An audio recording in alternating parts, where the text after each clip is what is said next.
Gak berasa udah 100 hari Pak Prabowo ngejabat jadi Presiden Indonesia. Dan ini adalah rangkuman singkat perjalanan sama gebrakan Presiden Prabowo di 100 hari kerjanya. Pertama, di 10 hari ngejabat sebagai Presiden, Prabowo udah sikat 28 koruptor yang merugikan negara dengan total triliunan rupiah. Kedua, Prabowo berhasil menghapus utang pelaku UMKM di bidang pertanian, peternakan, perikanan, dan UMKM lainnya. Ketiga, Prabowo Survei Litbang Kompas terbaru pasti menampar wajah PDIP. Kemarin saya sudah bahas survei tersebut karena hasilnya yang menunjukkan tingginya tingkat kepercayaan publik terhadap pemerintahan Prabowo Gibran. PDIP nampaknya ingin sekali membangun narasi bahwa Jokowi pada dasarnya adalah penjahat yang ingin menguasai pemerintahan Prabowo. Kalau dilanjutkan, sangat mungkin Guntur juga akan meminta Prabowo hati-hati terhadap Gibran. Pasangan Prabowo-Gibran keren, bayangin, hampir 81% rakyat Indonesia bilang mereka puas dengan kinerja Prabowo-Gibran dalam 100 hari masa kepemimpinannya.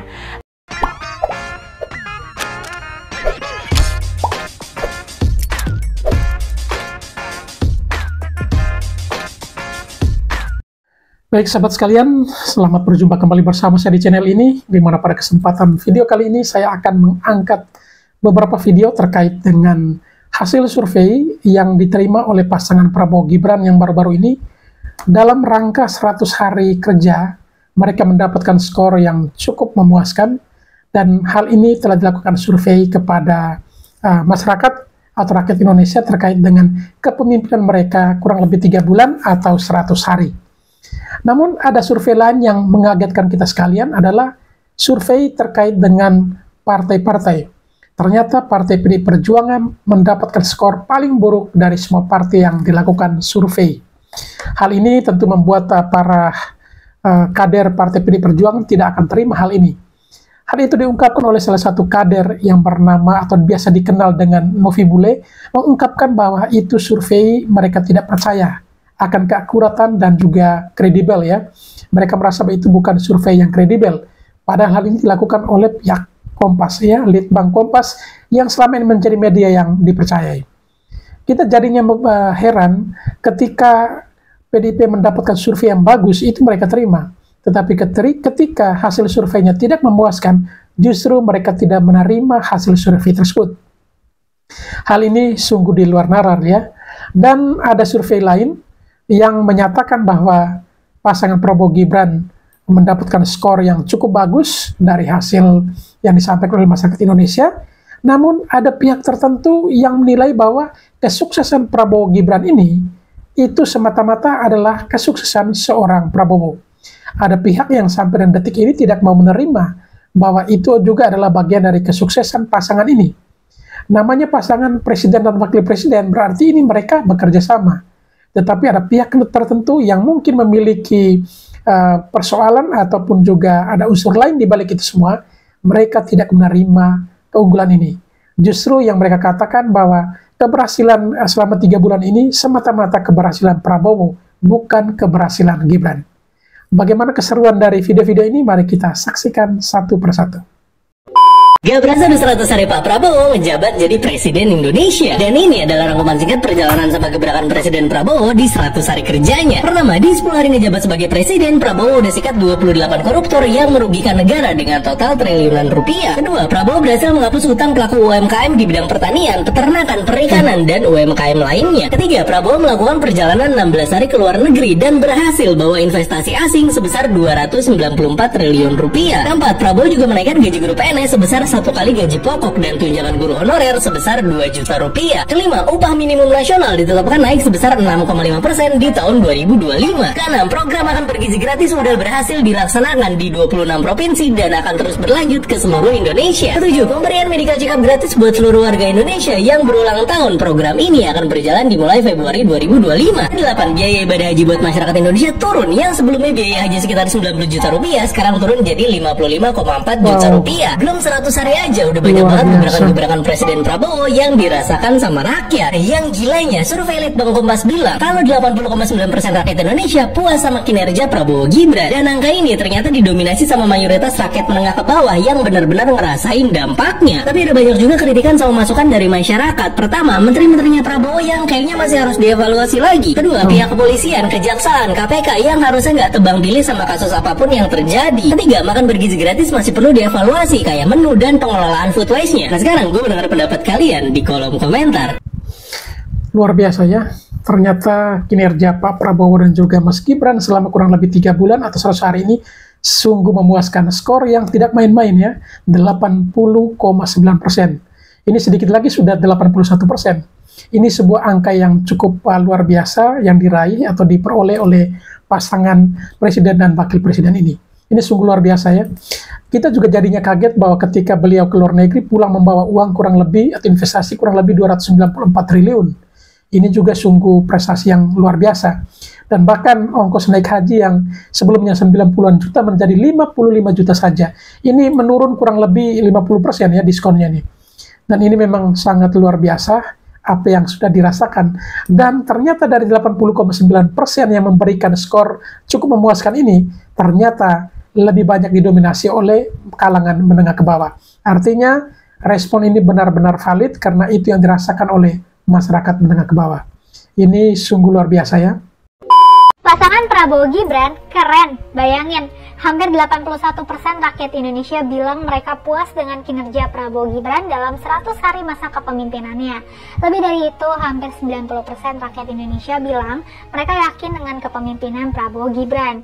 Jadi yang nggak yakin cuma 10%. Yang tidak yakin itu biasanya barisan sakit hati itu, yang tidak yakin itu ya. Biasanya seperti itu. Ini diperoleh dari survei Litbang Kompas yang dilakukan pada 4-10 Januari lalu dengan 1.000 responden di seluruh Indonesia. Ini luar biasa sih. Ini menunjukkan rakyat Indonesia bersikap optimis dengan masa depan negaranya. Dan ini juga menunjukkan bahwa selama 100 hari pertama kepemimpinannya, Prabowo dan Gibran bisa meyakinkan rakyat bahwa mereka adalah pemimpin yang bisa dipercaya. Ini memang pasangan yang sungguh lengkap ya. Yang tua dan yang muda ya. Jadi tentu mereka masing-masing punya kemampuan yang luar biasa, yang dipadukan, disinergikan sehingga hasilnya seperti ini. Tetapi masih banyak juga yang hanya mengakui Prabowo, Gibrannya tidak diakui. Ketika ditanya apa yang menyebabkan mereka puas dengan pemerintah, yang paling tinggi persentase jawabannya adalah karena rakyat melihat pemerintah memiliki kinerja yang baik. Lebih dari 30% menjawab itu. Sementara di urutan kedua adalah kepemimpinan yang merakyat. Yang menarik, tingkat kepuasan itu terlihat lebih kuat di kalangan berpendidikan rendah daripada kalangan berpendidikan tinggi. Sangat sepakat ya, memang kalau kalangan rendah ya, itu biasanya memberikan sesuatu yang lebih objektif yang mereka lihat. Tetapi kalau kalangan menengah ke atas, orang-orang pintar, itu biasanya lebih ke subjektif ya. Karena memang mereka tidak pernah merasakan sentuhan dari para pemimpin. Akan puas di kalangan masyarakat berpendidikan rendah mencapai 85,7%. Hanya 14,1% yang bilang nggak puas. Sementara itu, hanya 70% dari kalangan berpendidikan tinggi menyatakan puas. Sekitar 30% menyatakan tidak puas. Artinya, Prabowo Gibran lebih dicintai mereka yang berpendidikan rendah dibandingkan yang berpendidikan tinggi. Karena yang berpendidikan rendah tidak punya kepentingan ya, sehingga hasil yang mereka dapat mereka akan betul-betul menyampaikan. Tetapi kalau yang punya kepentingan, sekalipun itu baik, belum tentu diterima. Begitu juga hampir 85% masyarakat yang memiliki status sosial ekonomi rendah menyatakan puas. Hanya 15,3% yang menyatakan tidak puas.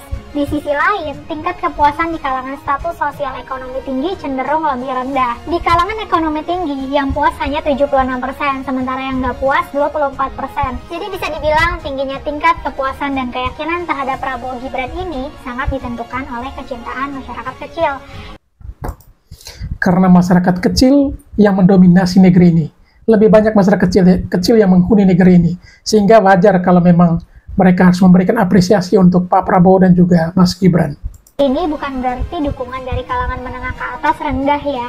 Tapi persentase mereka yang mencintai dan yakin pada Prabowo Gibran cenderung lebih rendah di kalangan menengah ke atas dibandingkan rakyat kecil. Di sisi lain, menarik juga melihat apa kata survei Kompas ini tentang sikap para pendukung partai. Terlihat sekitar 86-90% pemilih Gerindra, Golkar, PAN, dan Partai Demokrat menyatakan puas dengan Prabowo Gibran. Tapi kecenderungan sebaliknya terlihat pada dua partai politik yang mengajukan nama capres pesaing Prabowo pada Pilpres 2024. Pertama, PDIP yang mengajukan nama Ganjar Pranowo. Ternyata hanya 74% pemilih PDIP yang menyatakan puas dengan Prabowo Gibran. Kedua, PKS yang mengajukan nama Anies Baswedan. Ternyata hanya 50% pemilih PKS yang menyatakan puas dengan Prabowo Gibran. Di antara hal-hal itu, yang paling memerlukan perhatian khusus adalah bidang penegakan hukum. Walau mayoritas tetap menyatakan puas, tetapi tingkat ketidakpuasan dalam bidang ini cukup signifikan. Misalnya aja dalam hal pemberantasan suap dan jual beli hukum, hanya 57,5% yang menyatakan puas. Memang kalau terkait penegakan hukum sampai dengan detik ini, sampai dengan saat ini, ya rakyat masih menuntut para pemimpin untuk bisa mewujudkan ya keadilan itu sendiri. Karena sepertinya keadilan itu hanya milik kalangan menengah ke atas, untuk kalangan menengah ke bawah masih jauh dari harapan. Dan ini akan menjadi evaluasi para pemimpin kita. Di sisi lain, pemerintah nampaknya harus cukup bahagia ya dengan sikap masyarakat tentang apa yang dikenal sebagai kebebasan sipil. Lebih dari 83% responden menyatakan puas dengan kinerja pemerintah yang menjamin kebebasan pendapat warga. Bahkan lebih dari 88% menyatakan puas dengan kinerja pemerintah yang membangun sikap menghargai perbedaan. Di antara program-program pemerintah yang mendapat pujian tertinggi adalah penyediaan pelayanan kesehatan gratis. 85% warga menyatakan puas dengan pelayanan kesehatan gratis. 82% puas tentang renovasi sekolah-sekolah rusak. Jadi, Pak Prabowo dan Mas Gibran tampaknya bisa sangat pede ya. Ayo bangun Indonesia lebih baik dan lebih sejahtera. Ya tentunya juga Pak Prabowo dan juga Mas Gibran, jangan sampai hasil yang diperoleh yang begitu bagus ini menjadi bukan lagi menjadi motivasi, tetapi menjadi sesuatu yang terus dibanggakan dan lupa untuk memperbaiki catatan-catatan yang diberikan oleh masyarakat. Kita berharap Pak Prabowo dan juga Mas Gibran bisa meningkatkan prestasi yang ada ini dan juga bisa memperbaiki hal-hal yang masih kurang. Tentunya seperti digambarkan tadi terkait dengan penegakan hukum, ini yang masih sangat diharapkan untuk bisa ditegakkan. Dan lebih-lebih terhadap para koruptor agar ya undang-undang perampasan aset ini juga bisa segera terwujud. Memang kita ketahui bahwa ini adalah tugas dari para anggota DPR juga, tetapi paling tidak dengan koalisi yang begitu besar yang dimiliki oleh pasangan ini, kita berharap agar undang-undang perampasan aset itu bisa terwujud di masa kepemimpinan Prabowo dan juga Gibran ini. Baik, setelah mendengarkan dua penjelasan dari dua video tadi, tentu kita merasa puas terkait dengan kinerja Pak Prabowo dan juga Mas Gibran. Tetapi ternyata ada pihak tertentu yang justru melihat bahwa kesuksesan ini adalah semata-mata karena kesuksesan Pak Prabowo. Tidak dihitung Gibran juga ikut andil di dalamnya. Mari kita dengarkan videonya. Orang ini, Pak Gibran ini, pakai kata Pak pun berat tidak saya untuk mengatakan begitu ya. Mas aja lah ya, Mas Gibran. Ya ini. boleh lah gitu. Kualitasnya di mana? Kapasitasnya di mana? Reputasinya seperti apa? Betul. Dan sanggupkah kita membayangkan dia akan meninggalkan legacy suatu saat nanti?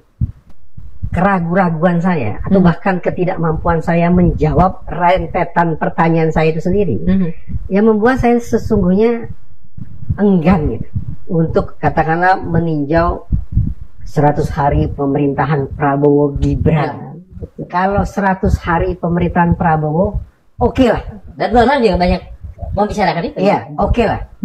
Tapi kalau ada kata Gibran di situ sebagai wakil presiden ya, jadi saya tidak sedang menyinggung dia dari sisi pribadi ini. Oke, iya. Saya keberatan untuk bicara soal itu. Karena subjektif dan objektif. Subjektif dulu ya. Oke. Kok bisa tidak diterima ya? Jadi kalau untuk ke kinerja Prabowo oke, tetapi kalau kinerja Prabowo Gibran sepertinya tidak diterima. Dan bahkan sampai menyebut Pak Gibran saja kok bisa alergi ya. Ini salah satu tokoh atau salah satu pakar forensik kalau tidak digital forensik kalau tidak salah ini ya. Tapi tidak apa-apa, Mas Gibran tetap semangat, tunjukkan kualitasmu ya.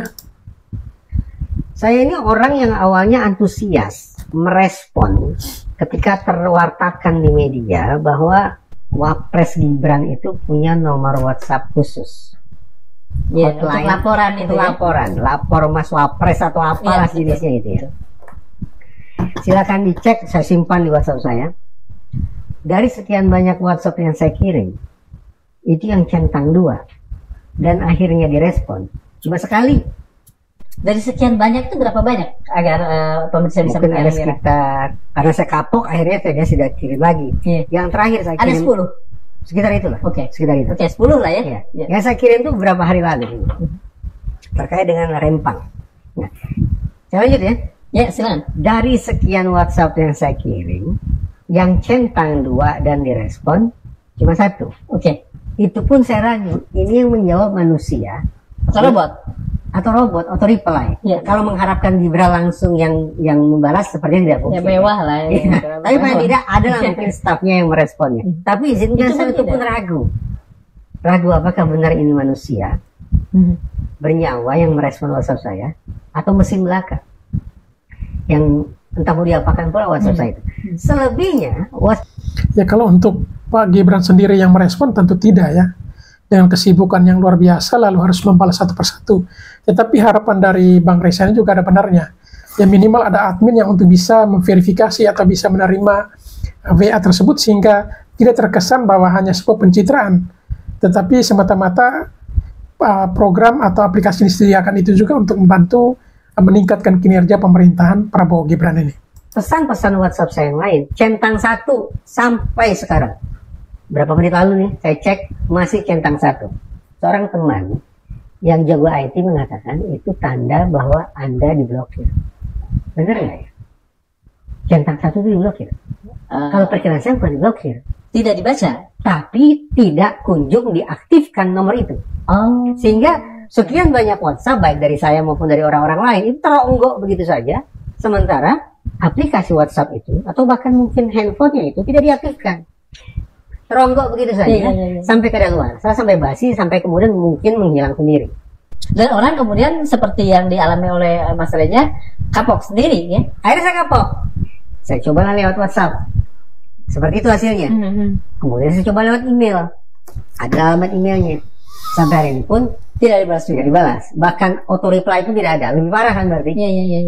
Satu kesatunya email yang saya kirim cukup panjang memang di sini. Jadi ngapain, maaf nih kalimatnya ya. Jadi untuk apa sebetulnya ini apa namanya saluran ini, kanal ini dibuat kalau misalnya kelihatannya seperti itu? Tidak tahu saya. Ini hanya sekedar untuk mencoba meyakinkan publik bahwa Gibran barangkali bekerja, punya inisiatif untuk membangun kanal komunikasi dengan masyarakat. Tetapi ya jangankan bicara solusi, bicara tentang bagaimana kemudian Istana Wakil Presiden Gibran itu menanggapi laporan pun menurut saya tidak baik. Gitu ya. Nah, email tadi juga tidak dibalas. Kemudian saya coba yang ketiga nih. Kabarnya kan kita bisa datang langsung ke Istana Wakil Presiden. Kuota 50 pelapor per hari. Saya cobalah. Saya daftar. Di situ ternyata ada menu. Tanggal berapa, bulan berapa, tahun berapa, saya punya kesempatan untuk menyampaikan laporan langsung. Nah, ke bagian berapa? Sampai 2026 udah penuh. Slotnya udah penuh. Saya nggak tahu tuh, apakah memang ditutup ataukah memang sudah penuh. Semua pertanyaan lagi-lagi tidak terjawab. Tadi saya bicara tentang legacy, tidak terjawab. Sekarang bicara tentang, oke, saya coba berkomunikasi dengan Wakil Presiden, juga tidak terjawab. Caranya seperti apa? Itu subjektif ya, pengalaman saya pribadi nih. Nah, sementara kalau secara objektif, patokan saya adalah pada pemberitaan di website Wakil Presiden. Ada dua hal yang coba saya ikuti, coba saya cermati di website Wakil Presiden. Satu, kegiatan hari demi hari Wakil Presiden. Yang kedua, pernyataan Wakil Presiden. Tuh ceritanya ada kayak naskah pidatonya itu. Kayak naskah pidato, berarti saya anggap itu sebagai pernyataan-pernyataan resmi yang layak dianggap oleh Istana Wakil Presiden, layak untuk diketahui, dibaca, dijadikan rujukan berpikir oleh masyarakat banyak. Betul. Dengan berat hati harus saya katakan, dari seluruh pernyataan resmi Wakil Presiden yang tercantum di kertas-kertas itu, saya mau bilang apa ya?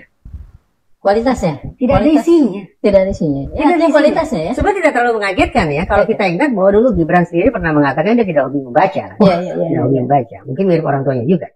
Tapi suka tidak suka ketika dia menjabat sebagai wakil presiden, saya mengharuskan dia sebagai pejabat yang berwawasan. Untuk menunjukkan tanggung jawab paling tidak ya. Oke. Dia harus banting setir dari orang yang tidak suka melahap buku, harus yang suka baca buku dan seterusnya.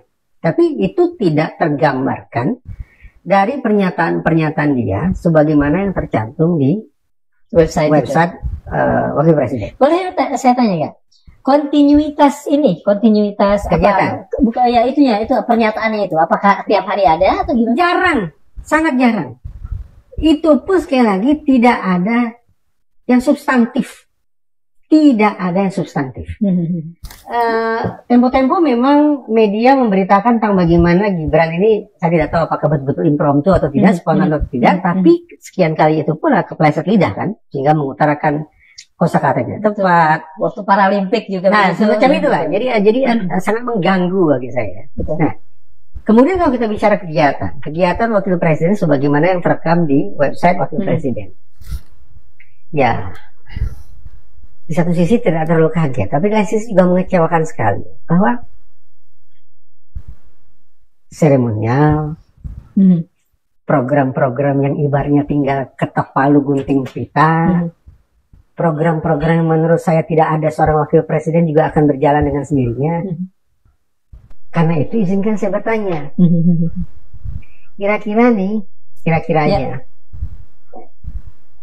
kita harus menanggung perasaan terbebani ini berapa lama lagi? Bicara 100 hari pemerintahan Presiden Prabowo, itu di hati saya rasanya perbincangan tentang 100 tahun pemerintahan Wakil Presiden Gibran. Saking lamanya gitu.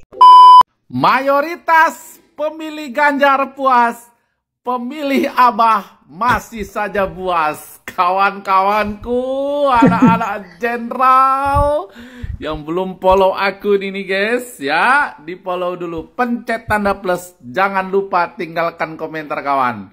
Menyala bosku. Ya, kalau lihat di sini pemilih Ganjar puas dengan kinerja Prabowo, ya jelas. Karena memang terlihat ya, pemberitaan akhir-akhir ini, yaitu PDIP lagi melakukan pendekatan terhadap Pak Prabowo. Jadi kalau sampai dengan penilaiannya tidak puas, ya jelas akan berpengaruh juga. Sehingga hal ini tidaklah kita kaget. Tetapi kalau pemilih Anies, ya memang fanatik. Sehingga sampai saat ini memang mereka tetap belum bisa move on. Tetapi kalau move on-nya pengikut atau pendukung dari Ganjar, itu bisa dinilai sebagai ya sesuatu yang tidak konsisten. Karena memang partainya lagi bergerak melakukan pendekatan, justru para pemilihnya akan memberikan respon yang positif ya. Guys, menurut survei guys ya, mayoritas pemilih presiden yang 16%, pemilih Pak Ganjar, ini sangat puas guys dengan kinerja Bapak Jenderal kita, Bapak Prabowo Subianto. Mungkin yang masih darahnya banteng banget, nah itu belum puas mungkin ya guys ya. Tapi guys, pertanyaannya, bagaimana mayoritas pemilih Abah yang 24% itu? Masih sajakah buas menyerang Pak Prabowo? Coba di komen ya guys. Kayaknya pasukan sakit hati ya. Pasukan sakit hati itu tidak pernah akan puas dengan kinerja Pak Prabowo guys ya. Mereka masih terus saja menyerang Pak Prabowo dan menyerang Pak Mulyono, Pak Jokowi yang kita cintai guys ya. Terus guys, kawal jenderal kita guys ya. Kawal Bapak Prabowo kita dalam mensejahterakan rakyat Indonesia kawan. Menyala jenderal, pum pum pum, meledak bosku. Survei Litbang Kompas terbaru pasti menampar wajah PDIP. Kemarin saya sudah bahas survei tersebut karena hasilnya yang menunjukkan tingginya tingkat kepercayaan publik terhadap pemerintahan Prabowo Gibran. Saat saya membahasnya, saya belum baca hasil penelitiannya secara lengkap. Saya cuma merujuk pada berita-berita yang tersebar. Tapi kini saya sudah membaca presentasi penelitiannya.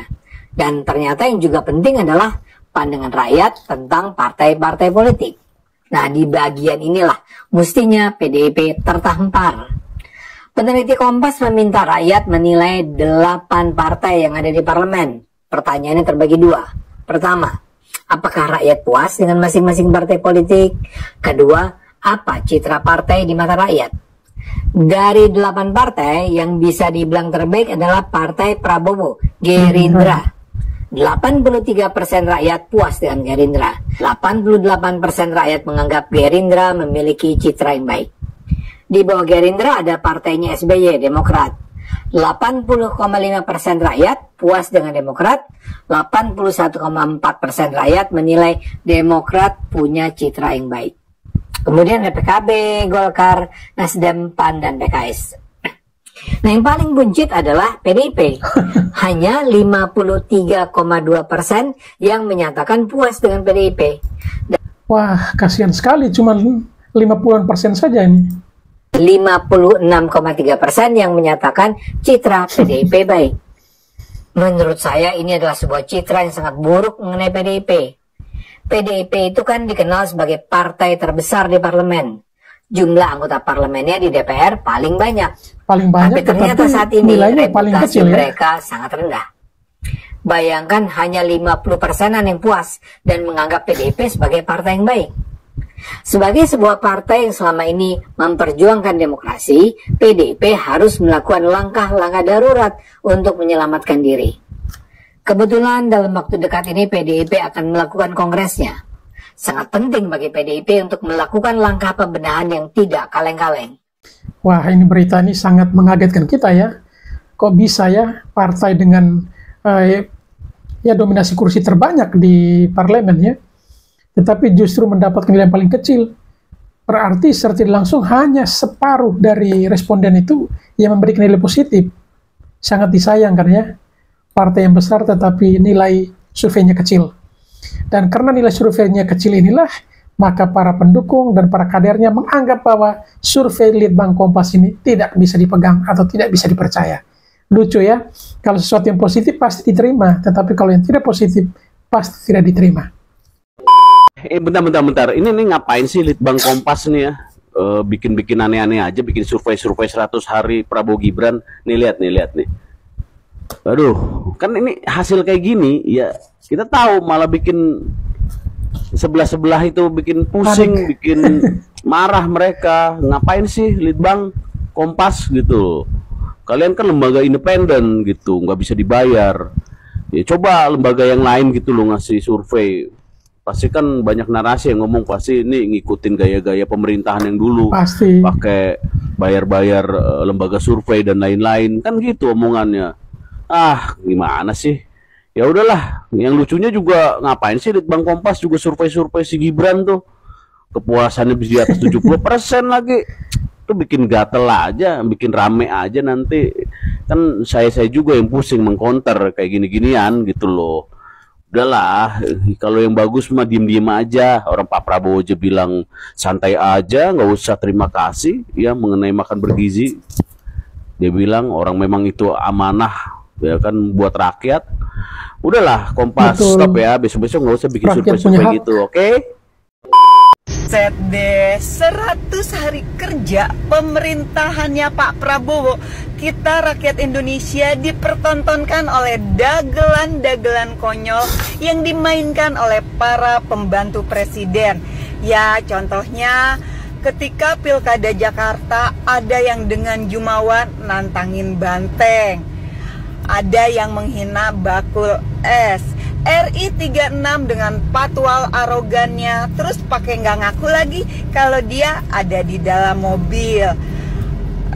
Si Botak, nah gue hampir lupa, si Botak yang membuat video marah-marah kepada anak SD yang menjawab pertanyaan terkait makan bergizi gratis. Ternyata sekarang ada lagi seorang menteri di demo oleh anak buahnya sendiri karena arogan dan temperamentalnya. Waduh Pak Prabowo, kok hal-hal seperti ini bisa terjadi ya? Ini benar-benar memalukan banget loh Pak Prabowo.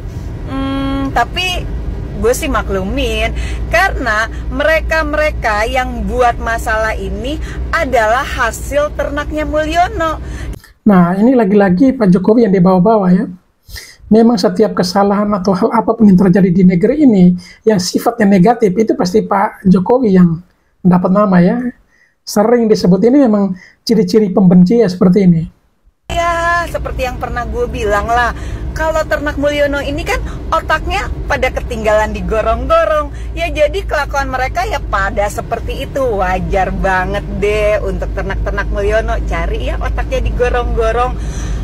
Jadi gini ya, kemarin itu Kemendikbudristek di demo oleh anak buahnya sendiri buntut adanya pemecatan secara semena-mena kepada salah satu anak buah atau karyawannya. Lalu menteri tersebut mencoba mengklarifikasi dengan alasan sedang mengadakan restrukturisasi terhadap staf-stafnya. Apapun alasan Anda, Pak Menteri, apalagi Anda ini kan Menteri Pendidikan, harusnya menjunjung tinggi adab dan moralitas. Sementara sikap semena-mena yang Anda lakukan mentang-mentang Anda memiliki kekuasaan dan jabatan menunjukkan betapa arogansinya Anda dan betapa tidak bermoralnya Anda dengan apa yang sudah Anda lakukan terhadap karyawan tersebut. Miris ya, apa jadinya bangsa ini jika rakyatnya terus dipertontonkan oleh hal-hal seperti ini, bukan membuat maju rakyatnya sendiri. Menurut hasil survei Litbang Kompas, tingkat kepuasan masyarakat kepada partai PDI Perjuangan lah paling rendah. Memang ya benar. kalau gue sih jujur ya nanggepin itu biasa-biasa aja. Karena sorry to say nih ya, gue sih sudah tidak terlalu percaya dengan hasil survei. Iya, tidak percaya karena hasilnya buruk kan. Kalau hasilnya bagus pasti dipercaya. Apa? Karena lembaga survei saat ini tetap aja bisa by order gitu loh. Jadi ngapain juga gue peduliin dengan isu-isu tersebut dengan hasil surveinya Litbang Kompas. Yang gue percaya itu adalah realita, dimana komen-komen di medsos, gue turun ke masyarakat langsung. Ya, gue melihat antusias masyarakat rakyat Indonesia masih sangat bagus kepada PDI Perjuangan. Sebagai bukti nyata lah, ketika ada yang berusaha mengganggu Ibu Megawati, bukan hanya kader PDI Perjuangan, tapi simpatisan PDI Perjuangan hampir di seluruh Indonesia mengadakan aksi sap jempol darah. Itu udah bukti nyata bahwa PDI Perjuangan tetaplah menjadi partai terbaik. Terus Ya, ini lebih percaya hasil komenan di medsos. Medsos kok bisa dipercaya? Medsos itu kan banyak hal yang memang kita belum bisa pegang teguh dia punya hasil ya. Apalagi di medsos ini banyak akun fake yang berkeliaran dan itu justru lebih tidak dipercaya. Tetapi kalau lembaga-lembaga independen, lembaga-lembaga survei itu kan sudah kredibel, sudah terpercaya. Apalagi Litbang Kompas yang selama ini juga memberikan nilai-nilai yang memang kredibel. Tetapi ya lagi-lagi karena PDIP-nya nilainya kurang ya pasti tidak dipercaya. Lalu katanya bahwa dia lebih percaya dengan turun langsung ke masyarakat. Novi Bule ini sudah bisa turun ke seluruh Indonesia belum? Paling kuat ya turun di sekitar dapil atau di sekitar wilayahnya saja, tidak mungkin ke seluruh Indonesia. Dan belum bisa dipastikan bahwa seluruh rakyat Indonesia itu setuju dengan pernyataan dari Novi ini.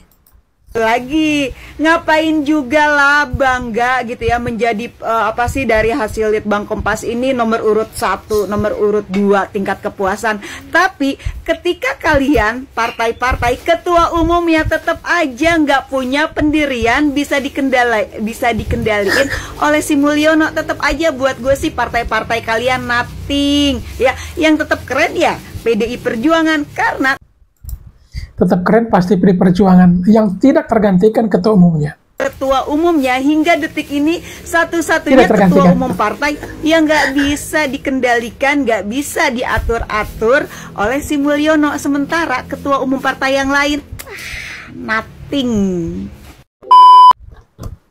PDIP nampaknya ingin sekali membangun narasi bahwa Jokowi pada dasarnya adalah penjahat yang ingin menguasai pemerintahan Prabowo. Kalau dilanjutkan, sangat mungkin Guntur juga akan meminta Prabowo hati-hati terhadap Gibran. Kayaknya di dalam hati PDIP ada kebencian sangat terhadap Jokowi dan mereka tidak bisa terima kalau Prabowo dan Jokowi ini bersahabat. Di sisi lain sebenarnya menarik untuk membahas perbedaan dukungan Jokowi dan Prabowo di 100 hari pertama ini secara objektif. Saya rasa salah satu faktor yang menyebabkan solidnya kepercayaan publik terhadap Prabowo adalah tidak terbangunnya polarisasi dukungan seperti yang terjadi di era Jokowi. Mantap ya. Memang benar. Harusnya juga kontribusi terhadap kepuasan untuk Prabowo dan juga Gibran tidak terlepas juga dari kontribusi pihak lain. Dan juga justru menunjukkan kepada rakyat atau kepada publik bahwa nilainya jadi bagus tidak seperti di zaman Jokowi itu karena faktor apa dulu. Ya. Dan itu memang perlu dipertimbangkan dan diperhatikan juga. Mayoritas pemilih Ganjar dan Anies lalu merasa kekalahan kubu yang mereka dukung adalah hal yang wajar dan tak perlu menyisakan dendam. Mereka menerima kemenangan Prabowo dengan lapang dada. Ini yang dulu tidak terjadi di masa kekalahan Prabowo dari Jokowi pada 2014 dan 2019. Di masa itu, kubu anti Jokowi terus-menerus menyebarkan fitnah, hoax, dan suara kebencian terhadap Jokowi. Dia misalnya disebut keturunan komunis, pro-Cina, beragama non-muslim, dan sebagainya. Akibatnya, ketika Pilpres sudah selesai, kebencian itu masih terus tertinggal di hati mereka. Ini yang untungnya tidak lagi terjadi pada 2024. Baik sahabat sekalian, itulah beberapa video yang coba saya reaksi, dan memang terkait dengan hasil survei ini, pasti ada pihak yang puas dan ada yang tidak puas. Itu hal biasa ya. Tetapi biasanya kalau ada pihak yang mendapatkan skor atau nilainya negatif atau nilainya kurang, biasanya melakukan pembelaan-pembelaan. Dan itu kita sudah saksikan dari tadi di video-video ya. Dan selanjutnya kepada para sahabat sekalian setelah menyaksikan video-video tadi dan ingin berkomentar, silakan tulis di kolom komentar. Sekian dan terima kasih dan sampai berjumpa kembali di video selanjutnya.